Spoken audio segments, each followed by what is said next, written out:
Oi, gente querida, tudo bem com vocês? Existem duas maneiras de você olhar para a Bíblia. A primeira delas é quando você olha o contexto amplo, tá? Você está, na verdade, olhando para a Bíblia como um telescópio analisa o universo, né? Procurando enxergar a Bíblia como um todo e tentando entender o propósito de Deus em toda a Bíblia. Porque, gente, se nós pudéssemos traduzir a Bíblia num versículo, eu diria que seria João 3,16. Porque Deus amou o mundo de tal maneira que deu seu Filho unigênito, para que todo aquele que nele crê não pereça, mas tenha vida eterna. A Bíblia, portanto, desde Gênesis a Apocalipse, aponta para um Deus que ama extraordinariamente o mundo, ele cria o mundo, os homens pecam, são afastados de Deus e a Bíblia então conta a história da restauração da humanidade através da vinda de Jesus. E todas as coisas caminham para a convergência do retorno de Cristo, bem como do seu governo por toda a eternidade, né? O Pai, o Filho e o Espírito Santo. Então, queridos, olhar para a Bíblia como um telescópio é enxergar esse propósito maior, tá? Uma segunda maneira de olhar para a Bíblia, de estudar a Bíblia, é olhando-a com um microscópio. É você descer no nível da minúcia, né? Analisando um versículo por versículo, uma palavra, o que ela significa, o que ela pode trazer de entendimento, uma palavra quando a gente consegue entendê-la profundamente, né? Então, hoje nós vamos estudar a Bíblia como um telescópio. Vamos tomar aqui o livro de Gênesis. O livro de Gênesis, gente, é a semente de tudo que está na Bíblia, tá?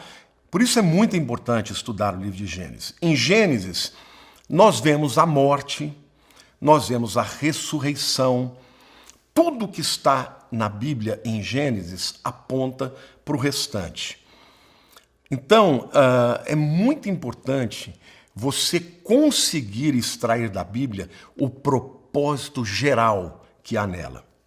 Certa vez, um homem chegou para o grande Moody e falou assim: o senhor já notou que no livro de Jó existe uma chave para a Bíblia inteira? E, a propósito, né, o livro de Jó é o livro mais antigo da Bíblia. Jó teria sido contemporâneo de Abraão, enquanto o livro de Gênesis foi escrito por Moisés, e nós estamos falando aí de 500 anos depois, né? Moisés escreveu por volta do 15º século, né? Antes de Cristo. Então, estamos falando de 400, 500 anos, Jó sendo escrito antes da Bíblia. E o camarada falou: olha, o senhor já percebeu que no livro de Jó tem a chave para entender toda a Bíblia? Aí o Moody falou assim: pera lá, não estou entendendo, por que você está me dizendo isso, né? Aí ele falou assim: olha, eu divido o livro de Jó em 7 partes diferentes. E cada uma dessas partes a gente vê o propósito geral da Bíblia. E aí ele começou dizendo: a primeira parte nós temos um homem perfeito, Jó, né? Que não foi tentado ainda. E Deus falou isso de Jó, assim como Deus fala isso de Adão e de Eva no jardim, né? Assim como Adão e Eva, antes da queda, eram perfeitos, né? E eles não tinham ainda sido tentados, da mesma maneira, a gente vê Deus falando a respeito de Jó para Satanás, de como ele era justo, né? A segunda parte de Jó é Jó sendo tentado, né? Através da adversidade. E ao longo do livro a gente percebe que ele caiu, que ele reclamou, que ele culpou a Deus, né? Da mesma forma, Adão foi tentado e caiu. A terceira parte do livro de Jó é quando Jó começa a ter um embate com 3 dos seus amigos, e aí ele está tomando conhecimento da sabedoria do mundo, ou seja, da maneira do mundo interpretar a realidade, né? E esses 3 amigos fazem discursos até belíssimos, mas eles não compreendiam a realidade espiritual de Jó, né? Então, todo aquele discurso, aquela conversa que eles têm com Jó, não mudou a vida dele. E esses três amigos são Elifaz, Bildade e Zofar, né? Eles vêm para tentar ajudar a Jó e, no fundo, o que eles acabam fazendo é oprimindo mais a Jó, acusando a Jó, né? Então, é difícil você encontrar na Bíblia três homens com uma linguagem tão persuasiva, mas eles não sabiam nada de graça.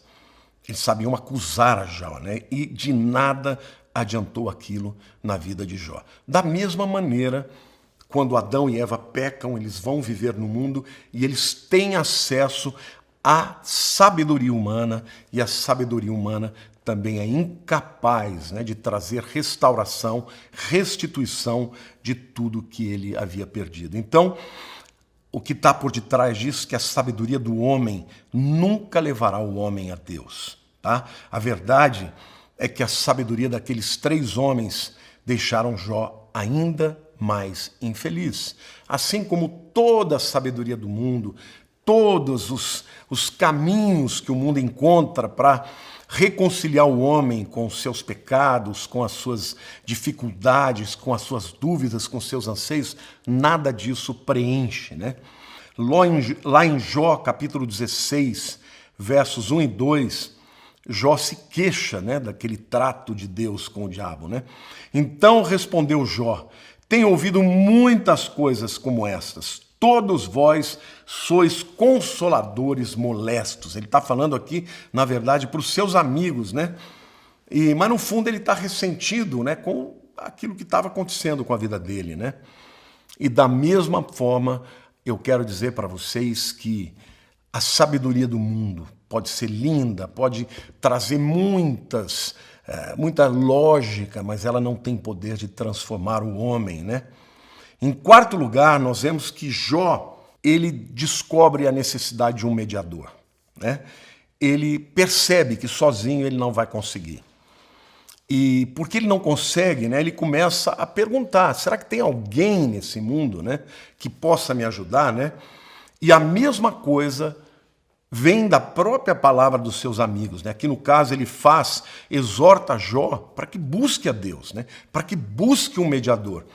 E Jó capítulo 5, versículo 1 diz assim: chama agora, haverá alguém que te atenda? E para qual dos santos anjos te virarás? O Elifaz está dizendo assim: olha, ora a Deus, será que existe alguém que possa te atender? Será que existe alguém que possa te ajudar? E aqui é o homem tomando a consciência de que sozinho ele não vai conseguir, que ele precisa de alguém que o ajude, né? Lá em Jó 9,33, o texto diz assim: não há entre nós árbitro que ponha a mão sobre nós ambos. De novo, né? Os amigos de Jó falando assim: olha, vamos chamar alguém aqui que possa ter autoridade e sabedoria, que possa, né, vamos dizer assim, administrar essa nossa contenda aqui.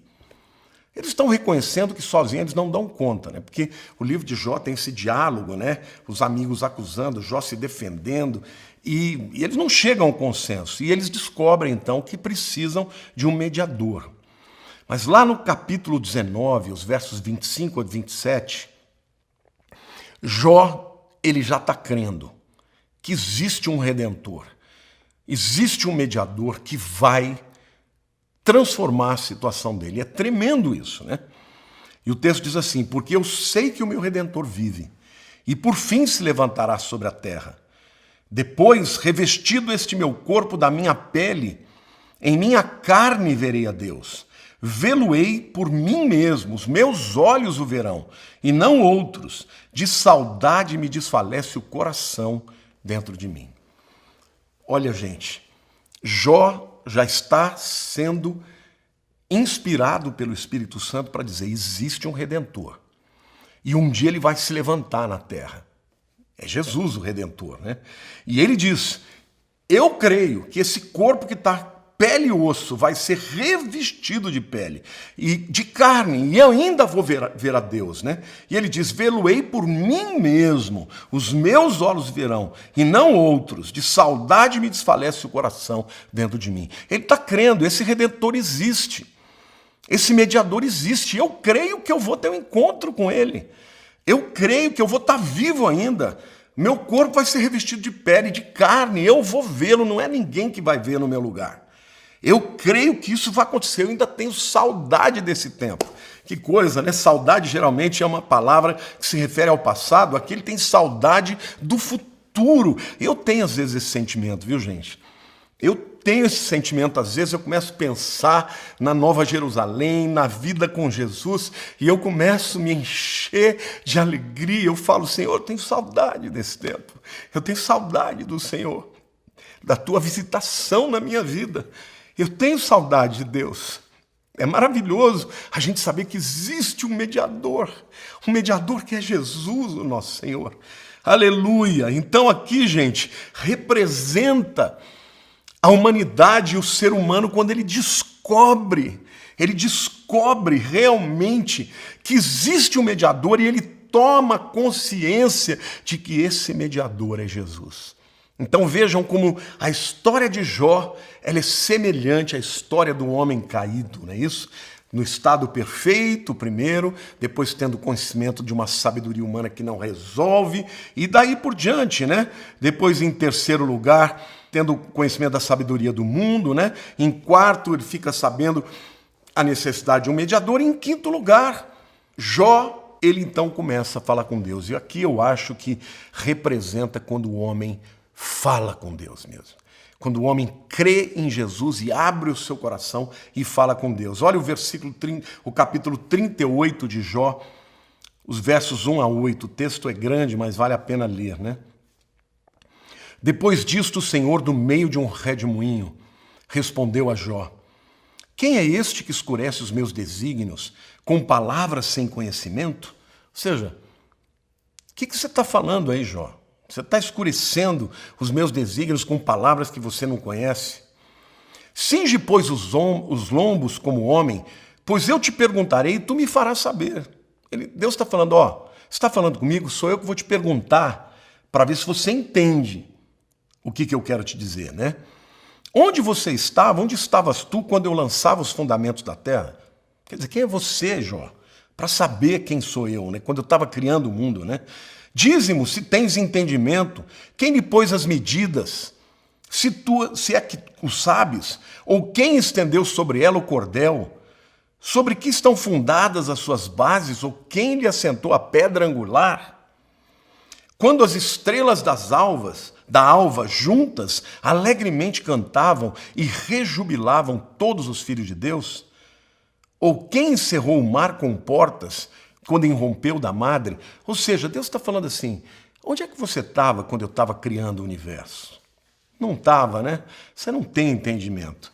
Então, é nessa hora que esse texto aqui representa quando o homem, que tinha a sua filosofia, que tinha a sua maneira de enxergar, né? Tem muitos homens aí nesse mundo que são arrogantes, não aceitam a Deus, porque eles têm o seu entendimento, que eu vejo tantos filósofos aí, dizendo, não, eu não creio em Deus por isso, por isso, por isso. Deus poderia muito bem perguntar para eles, escuta, onde é que você estava quando eu criei tudo? Você não sabe de nada, né? Então, em sexto lugar, a gente vê Jó aprendendo a lição e se convertendo. E aqui, então, representa o homem que se converte. Primeiro, ele entende a necessidade de um redentor e de um mediador. Depois, ele começa a falar com Deus. Ele já está no processo, mas ele ainda não tem o entendimento. Aí Deus fala com ele e aí ele se converte, né? O Espírito Santo, a Bíblia diz, quem nos convence da justiça, do pecado e do juízo. Isso se dá igualzinho com os pecadores. Jó fala com Deus, Deus fala com Jó, e aí Jó aprende a lição e ele se converte, meus queridos. E é exatamente isso que acontece na vida de cada um de nós. Lá em Jó 42, versos 1 a 6, a Bíblia diz assim: então respondeu Jó ao Senhor: bem sei que tudo podes, e nenhum dos seus planos pode ser frustrado. Quem é aquele, como disseste, que sem conhecimento encobre o conselho? Sou eu. Na verdade, falei do que não entendia, coisas maravilhosas demais para mim, coisas que eu não conhecia. Escuta-me, pois havias dito, e eu te falarei, e eu te perguntarei, e tu me ensinarás. Olha aqui Jó falando com Deus: Senhor, eu entendi, eu estava pisando na bola, eu não entendia de nada, mas agora eu reconheço como eu estava sendo estulto, Deus. E aqui Jó é igualzinho o homem quando entende que ele é um pecador. E ele se humilha perante Deus e fala: Senhor, entra na minha vida, faz de mim uma nova criatura, eu quero te entender. E aqui Jó fala: eu quero falar contigo, Senhor. Escuta-me, pois, havias dito, e eu falarei, e eu te perguntarei, tu me ensinarás. Aí ele diz uma das frases mais lindas, que toda vez que eu leio esse texto, eu choro. Eu te conhecia só de ouvir falar, mas agora os meus olhos te veem, por isso me abomino e me arrependo no pó da cinza. Queridos, este é o sentimento verdadeiro que nós devemos ter diante de Deus. Foi este o sentimento que eu tinha no dia que eu conheci o amor de Deus. Desde então, eu falo todos os dias para Deus: Senhor, eu sou só um pecador. Mas eu quero demais conhecer a tua vontade. Eu quero demais, ó Deus, viver segundo a tua vontade. Revela-me a mim, Senhor, porque eu quero conhecer a tua vontade. Eu quero ter um relacionamento com o Senhor. E aqui eu quero dizer para você, meu querido, essa é a diferença de uma pessoa que não se converteu. Há muitos homens sábios que sabem muito da Bíblia, que estudaram a Bíblia, sabem até as línguas originais, mas nunca tiveram um encontro com Jesus. Eles leem de fora, a palavra nunca entrou no coração deles. E nós podemos, e eu quero dizer para você, meu amado, minha amada, leia a Bíblia e fale como Jó: Senhor, eu quero falar contigo, e o Senhor falar para mim, eu quero te perguntar e o Senhor me responder. Eu te conhecia de ouvir falar, agora os meus olhos te veem. Ele não está se referindo a ver Deus fisicamente, mas ver Deus no coração. Eu, quando fecho os meus olhos em oração, eu vejo o Senhor me abraçando, olhando para mim com compaixão. Eu vejo o Senhor me dirigindo, eu enxergo as novas Jerusalém. Eu acho lindo aquele texto que diz que Abraão, meus queridos, ele olhou e viu a cidade que Deus haveria de lançar o fundamento, que Deus seria o arquiteto e o edificador. Abraão viu pela fé a nova Jerusalém, meus queridos, e por isso ele andou todo o caminho da fé. E eu quero dizer para você, o meu objetivo é te dar as ferramentas para você aprender a palavra, mas o meu objetivo é que a palavra de Deus ela seja como um ariete, arrebentando todas as portas fechadas do teu coração, que ela seja como um alimento, que ela seja como favo de mel, e que ela seja, sobretudo, a voz do Senhor no teu coração, meu irmão. Porque é tão maravilhoso, eu estou emocionado, irmãos, porque eu sei que existem pessoas que estão me ouvindo, que estão me vendo, que estão muito desesperadas, mas a voz do Senhor agora, através da minha voz, é dizer: filho, filho, abre o teu coração, porque eu te amo, eu cuido de você, eu tenho para você tudo o que você necessita. Ame a minha palavra, ame a minha voz. Queridos, eu amo quando o Senhor me acorda de madrugada. Todos os dias, 4 da manhã, eu acordo e eu falo com Deus, e eu sinto Deus me visitando. Eu sinto Deus me abraçando, Deus me fortalecendo, e isso você pode experimentar. Jó disse: eu te conhecia de ouvir falar, agora, Senhor, os meus olhos te veem. É assim a verdadeira conversão de todos aqueles que aceitam a Jesus de coração. E por último lugar, a sétima fase que Jó apresenta é Deus restaurando a vida de Jó. E Deus lhe restitui tudo em dobro, querido. A única coisa que Deus não restituiu tudo em dobro, o gado, tudo que ele perdeu, Deus deu o dobro. A única coisa que Deus não deu em dobro foi o número de filhos. A esposa em número de filhos. Por quê? Porque os filhos que Jó perdeu, ele não perdeu. Eles estavam nos céus. Então, quando Jó chegou no céu, e os seus filhos que ele tinha tido depois chegaram aos céus, ele também teve tudo em dobro. E isso também fala daquilo que Jesus faz na vida da gente.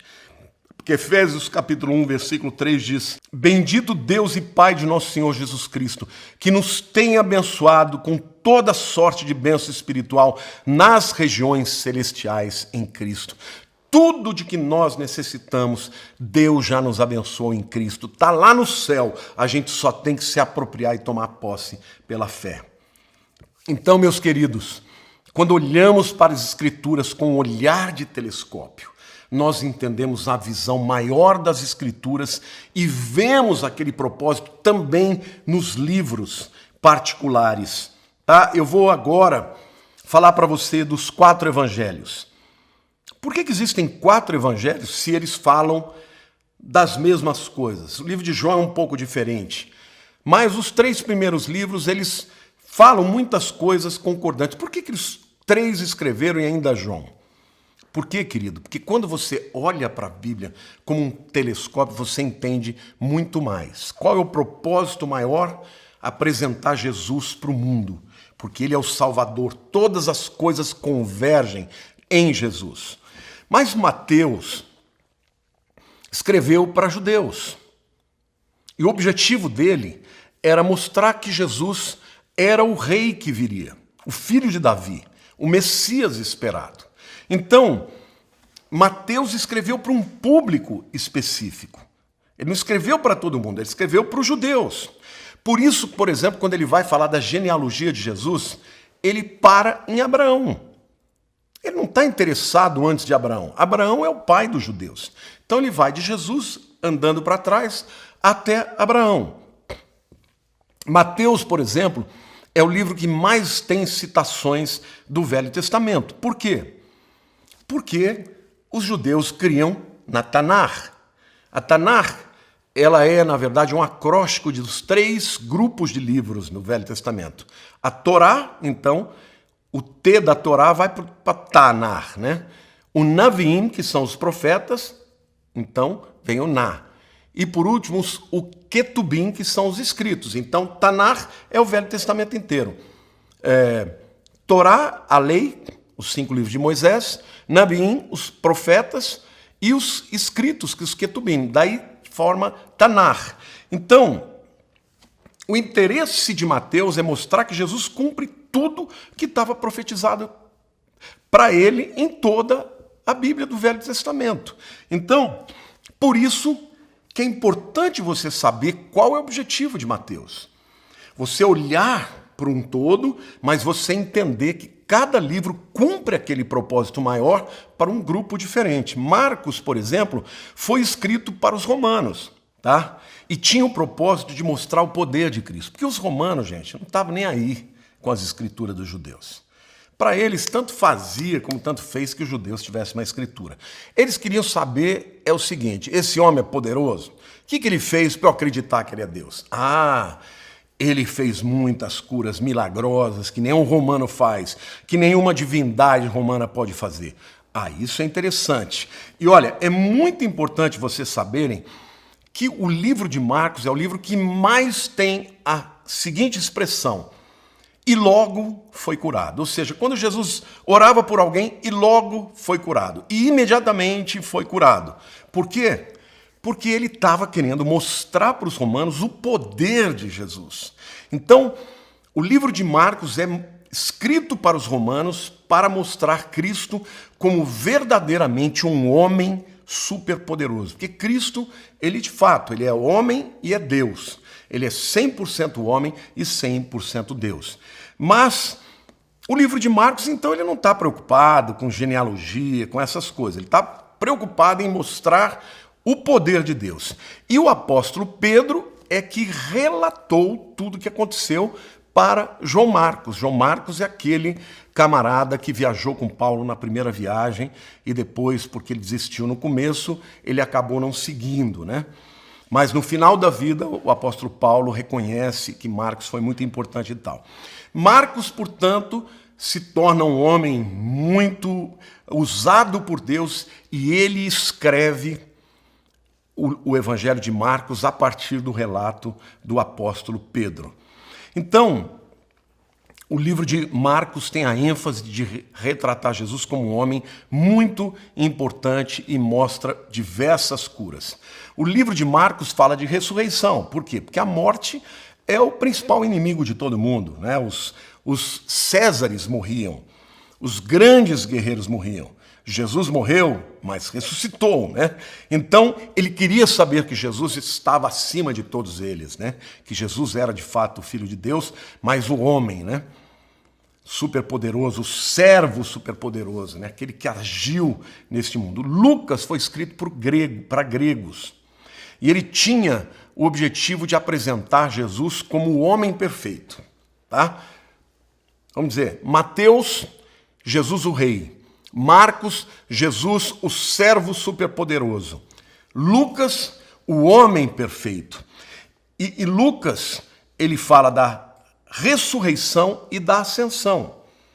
Marcos fala da morte e da ressurreição, mas não fala da ascensão. E Lucas vai além da fala da promessa do Espírito Santo, do Consolador, mostrando que Jesus tinha uma grande empatia com os homens. O livro de Lucas também é o livro que tem mais detalhes a respeito das curas, porque Lucas era médico. E o livro de Lucas também é o livro que tem maior acuracidade na historicidade, né? Ele mantém, vamos dizer assim, o relato das coisas de uma maneira mais ordenada, tá? Então, vejam como é importante você entender o telescópio e você também olhar as particularidades e como cada livro vai cumprir o propósito de adicionar conhecimento ao todo, né? Então, Mateus, escrito para judeus, para mostrar Jesus como rei, como Messias.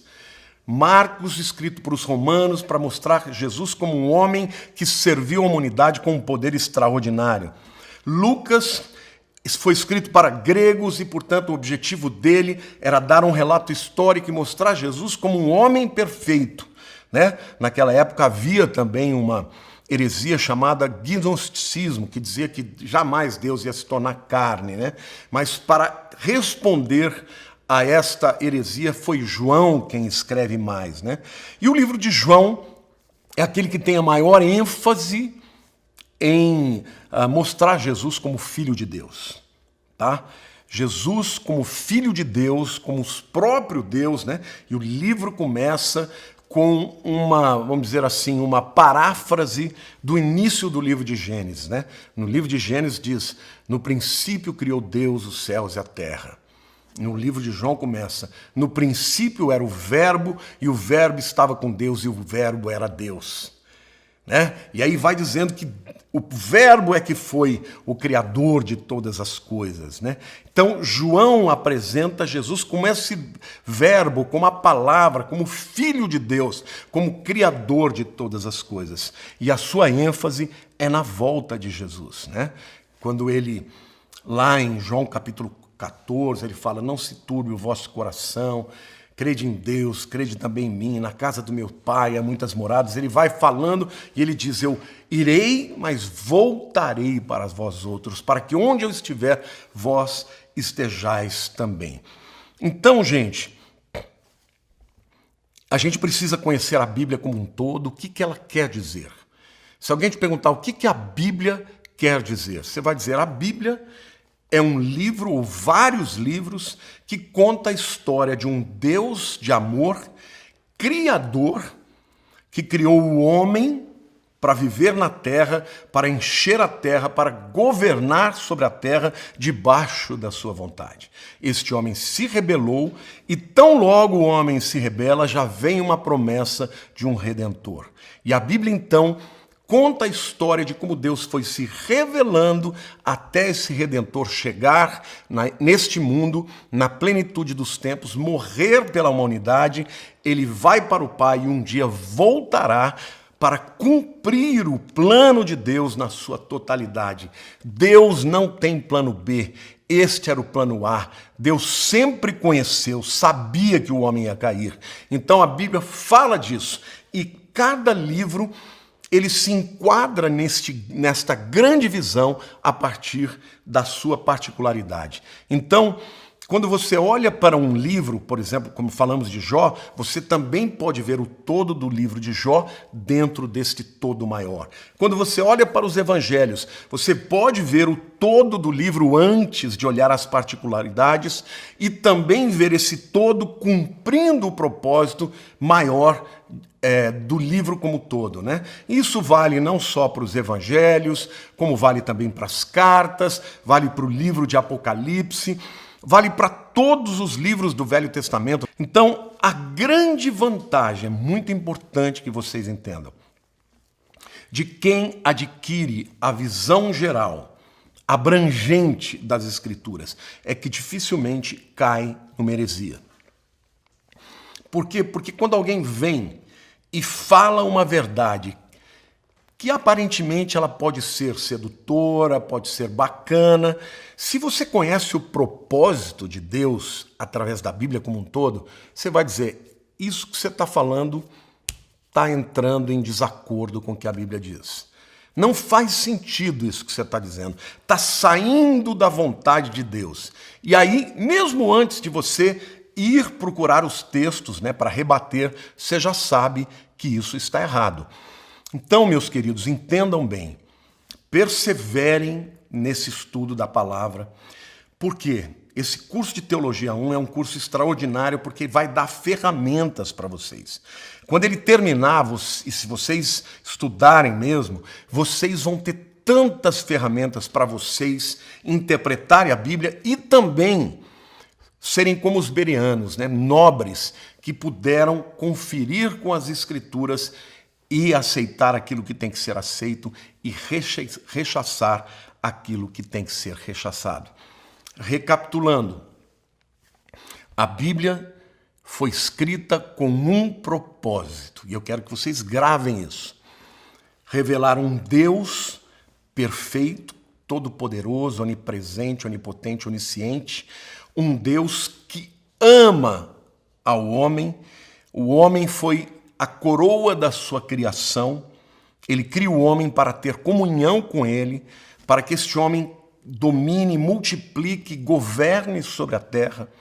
Mas este homem teria que andar em obediência e confiança. Este homem quebra a palavra de Deus, desobedece, descrê na palavra de Deus, ele é expulso, a morte entra no mundo, mas Deus já tinha na sua mente desde a eternidade Jesus, o Redentor, o mediador, para que o homem pudesse voltar à comunhão com Deus. Eu gosto muito de um texto de Apocalipse, capítulo 13, versículo 8, que quando está falando, né, daqueles que vão adorar a besta na grande tribulação, diz assim, e adorá-la-ão aqueles cujos nomes não foram escritos no livro da vida do Cordeiro que morreu desde a fundação do mundo. Olha que lindo, gente. A Bíblia está dizendo que desde que Deus foi construir e estabelecer os fundamentos do universo, Jesus já tinha morrido no coração de Deus, porque ele já sabia de todas as coisas. Mas também lá está escrito que o nosso nome já estava escrito no livro da vida, porque Deus já sabia quem iria se converter. Então, esta palavra que mostra esse Deus amoroso, que permitiu a queda do homem, Deus também já tinha uma solução, que é Cristo. Então, todas as coisas do Velho Testamento apontam para Jesus. E tudo do Novo Testamento fala de Jesus e aponta para a segunda vinda de Jesus. Esta é a visão telescópica, né, da Bíblia. Se você entender isso, você vai conseguir rechaçar todas as heresias e vai conseguir entender cada um dos livros dentro do contexto maior. Então, eu espero que você possa também ser impactado pela palavra de Deus, porque a palavra de Deus, ela é viva, eficaz, mais cortante do que qualquer espada de 2 gumes, e faz separação entre a alma e o espírito, entre juntas e medulas. A palavra de Deus é curativa. A palavra de Deus tem poder de vida e de morte. E eu espero que ela seja a coisa mais importante na tua vida. Então, esteja comprometido com ela. e ela vai transformar a sua vida. Um beijo grande no seu coração. Deus te abençoe.